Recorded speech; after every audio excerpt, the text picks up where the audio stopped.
as being on the hills above Sarajevo and raining down death and destruction on entirely innocent individuals. When you say it's hot air, George Galloway, you think perhaps Gaddafi would have shown mercy. He would have shown mercy. He doesn't have to the rebels in Benghazi. He doesn't have the means to conquer Benghazi. He's got this tanks. This war, by the way, in which we've seen surprisingly few pictures, I wonder why, is actually being fought between very small groups of people on each side. Let's not paint this as if this was the Battle of Kursk. This is a ramshackle, primitive society in which small groups of people are fighting each other for state power. Okay, we're moving on. George Galloway, thank you. Let's take another question. Having done a good half an hour on the first one, let's go to Joshua Dixon. Joshua Dixon, hi. With youth unemployment soaring, what does today's budget spell for the jobless? Okay, what does today's budget spell for the jobless, and in particular, of course, the youth jobless? Let's go to Joe first of all. Well, I know from my own constituency that there is a big problem with youth unemployment, and I can understand that for the people in this room it's particularly of concern. And what we're needing to do is make sure that we get the economy back on its feet, because in short, that is the best way to provide jobs so that young people can get jobs when they leave education. In today's budget, we announced an extra 50,000 apprenticeships, which is certainly going to help young people, and another 80,000 placements for work experience. But making sure that our businesses are able to grow and employ more people is absolutely key. And that's why there were measures announced to help very small businesses, micro businesses, to have no new regulations for the next 3 years, to let them get on with creating jobs and growing their businesses, and to help small businesses and indeed even larger businesses as well through the corporation tax cut, but not allowing that corporation tax cut to apply to the banks because they'll have the bank levy increased. So growing the economy and getting it back on its feet, I think, is the best way to tackle youth unemployment. Do you find it strange to have to completely, as a Lib Dem, to have to completely endorse a Conservative-led budget? Well, obviously being in coalition is a bit strange. It's not what we were used to in the last Parliament, and of course even with the media and the public is getting used to it. And it does mean compromise. So it means that there's things that we get to implement, such as the tax cut for the low paid, which was on the front of our manifesto and which I'm really excited about. But it also means that the things that are Conservative priorities that go into the budget as well. And so it's obviously different to what a Liberal Democrat government would do on its own. But at the same time, I think we are delivering for people who are hard-working. Okay, let's deal with the elephant in the room here.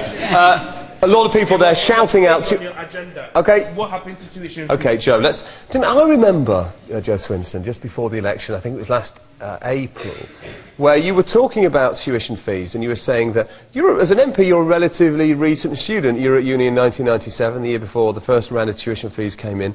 And you talked about how devastating that would be for students, how awful they were, how they would burden people with an enormous amount of debt. You spoke, I thought, very movingly about tuition fees, Joe, and yet now you're completely in favour of them.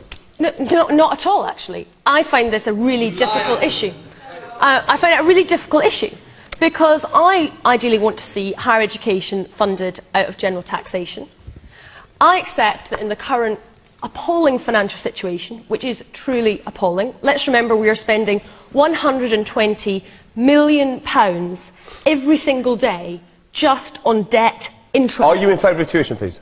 I would like to have a situation where we didn't have them. I'm not in favour of tuition fees. However, we don't have enough support in the House of Commons to implement that policy. And in a coalition, you have to make compromises. And this is one of the most difficult ones. So did you vote for tuition fees? I voted for the government's proposals. You voted for Because... Let's go to the lady with the fringe right in the middle there. Hello. Youth employment is at the record low, and yet they've raised the tuition fees. How do they expect the people out of education to pay it back? OK, let's look at Ken Livingstone. Some thoughts from you. Well, I mean, if I thought this government's economic policy would work and the pain would be worth it, because we come out at the end of the day, I'd say, it's painful, we go through it. But they're making it worse. I mean, if you actually take the comparison here, we're following the line that Ireland took. Ireland did savage cuts, and it hasn't helped them reduce their debt. They're getting mired in low growth. You look what Obama did in America. he took office, he said there'll be no cuts and no tax increases before 2012, and we'll consider them then if we've come out of the recession. America has recovered all the GDP growth it lost. Unemployment's terrible in America. And it's gone up 1 million here since this government got in. America is terrible. But they've recovered all their growth. They're not mired in what we are now, which is our debt's going up, the growth is down to 1.7. We are locking ourselves into just above recession, perhaps for the next 4 or 5 years. So this government could serve its entire 5 years, and then a new government coming in would find things every bit the same as when this government was elected. But this question is about unemployment, and America's not a particularly good example of society at the moment, is it? If you are worried about unemployment, don't throw hundreds of thousands of public sector workers on the dole where they'll be competing with everybody else. Gentleman there, yes, right on the back row, yeah. Joe, you suggested that the budget come out today supports new start-up businesses. I'm the co-director of a new start-up. I'm a young entrepreneur, and one thing that is for certain, I'm in the aviation industry. The alleged Learjet tax certainly isn't going to help us. But nevertheless, this issue of youth unemployment, it is evident that promoting enterprise and getting young people engaged in business at a young age is the key to partly dealing with this issue, and the government has accepted that, for which organisations such as ourselves at the Youth Parliament are very grateful for. So why has this budget not provided any benefits for any new start-ups in this country, and especially for young people looking to get into business? Just to be clear, you're campaigning, you're appealing for the repeal of the tax on Learjets. Absolutely. Yeah. Could you have taken a less popular position? Let's go over to Joe. Do you want to respond to that? Not particularly on the Learjet tax. But no, I mean, I think that you're right to say that the growth in jobs needs to come from the private sector. I mean, it's just not possible to say we just keep spending more and more money as if that is a cost-free option, because you would just end up adding to your debt. If you've got a massive credit card bill, you don't just keep on adding to it. You ultimately sometimes have to start stopping adding to it and then pay it off. And even under the government's plans, difficult though they are, we don't even start paying back the debt until the end of the Parliament. All we do is stop adding to the debt by the end of the Parliament. That's at the end of the Parliament. That's how bad it is. I don't want to get bogged down on this point, but why shouldn't people flying on private jets pay the same, flying to Monaco on a private jet, pay the same amount of tax as people flying to Tenerife? Because fundamentally this tax will only hit those in the industry, the brokers, and those that are obviously selling the service. The actual passengers won't see a difference. They're already paying thousands of pounds for the jets and the props, so they're only going to pay you know, a couple £100 more, which to them is nothing, but to us in industry, and especially a start-up business, that's not very helpful at all. Okay, Brian Shields, do you want to I don't care a hoot about rich people in Learjets or whatever. It seems to me that there is one point in the budget that is overlooked by everybody, and that is that we have a government which is going to be content to have 5% per annum inflation. With that amount of inflation, it means that any tax that you're going to gain at the bottom end because of the new higher level is going to be wiped out by the inflation, and it will be of no value. What you have to do, and I do not understand how it is that successive governments since the war have been content to run the economy on 3%, 4%, 5%, in some cases 15%, Mrs. Thatcher. Inflation. It devalues the pound in your pocket, in spite of what Harold Wilson once said. It does, it impoverishes every single one of you. Your money doesn't buy what it should buy. That means that money does not flow from the private pocket of everybody in this room into clothes and shoes and all the things we all enjoy buying, even food. It's not flowing as much as it once did. Okay. And until that money flows from everybody who plays a part in the economy will not recover. The one problem all governments have to solve is inflation. Fix it, I say. But it's the Monetary Policy Committee of the Bank of England, isn't it? It's the Bank of England that's tasked with controlling inflation and bringing inflation down. This lady on the front row, politicians. Politicians are responsible for what happens in this country. We elect politicians and they let us down. They have let us down ever since the last war. And I mean the Second World War came to an end. Okay, lady on the front row, I know you've been waiting a while to come in. Yeah, I'm a young entrepreneur like the guy at the back. And, are you going to bang on about private jets as well? No, I'm not going to.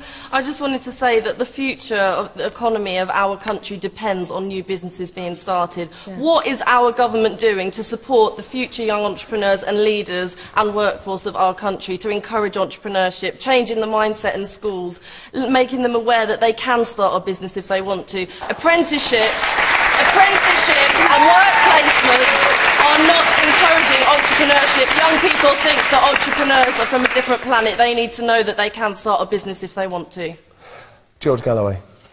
Well, first I think we need to go easy on Jo, because she'll soon be an unemployed youth herself when the next general election comes along. Thanks for the compliment, but I don't think I count as young. I took the precaution of finding out her majority, and believe me, she soon will be swelling the ranks. But I'm not sure if everybody here knows that although she voted to triple your tuition fees, in her own constituency in Scotland, they don't pay tuition fees at all. Because of Liberal Democrats in government. Well, I just wasn't sure that you knew how bad her vote actually was.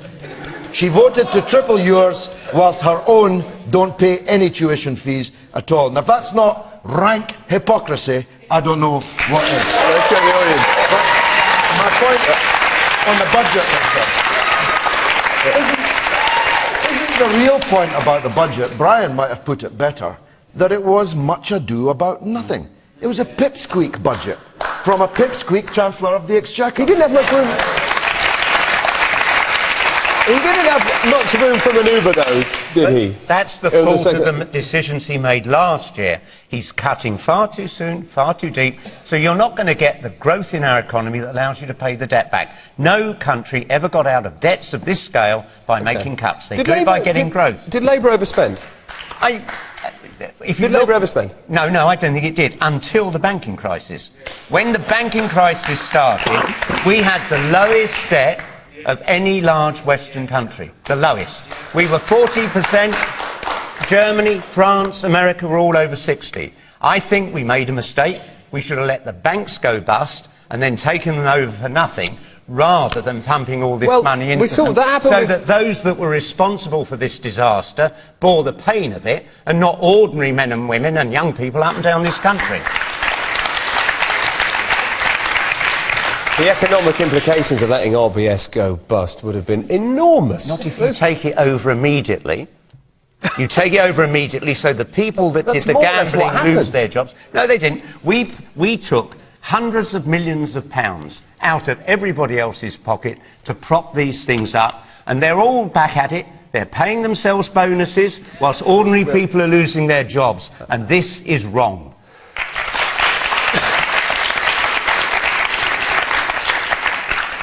It looks as if pretty much every single person's got their hand up. Yes, you're so enthusiastic. Gentleman in the purple tie. Yep. Let me tell you what this budget did not include. £45 million a day to the European Union to destroy our national sovereignty. When will you start making cuts that matter? We have a William Hague. And foreign aid. Thank you very much. To some sort of African rebel. Okay, enough from that. The gentleman there in the white top. Yes, hello there. I thought I'd heard enough hypocrisy from George Galloway, but Ken Livingstone's obviously raised the bar a bit. Why? Council tax under Ken went up 153%, and if you want a case study of Labour's you know, sort of policy of putting tax, so that is perfect. Londoners, and the cost of living is quite important with this budget. Londoners felt, you know, like the pinch was really under Ken, and the congestion charges as well. 153% sounds a lot. Tell them what it was in pence per week. It was 45 pence a week each that year makes you for 8 sound years. even more and what out of did touch. I spend that is the so money much on? to someone on a low income. I spent it on employing another 9,000 police officers, which is why crime is coming down in this city. Do you want to sack those police officers to cut the council tax? Because that's what Boris is doing. 1,000 jobs are going to go. Let's let the gentleman respond. Yep. we have a go at politicians sounding out of touch. 45p could be the difference between poverty and not poverty. It shows you just how out of touch And you are. it's the difference between having a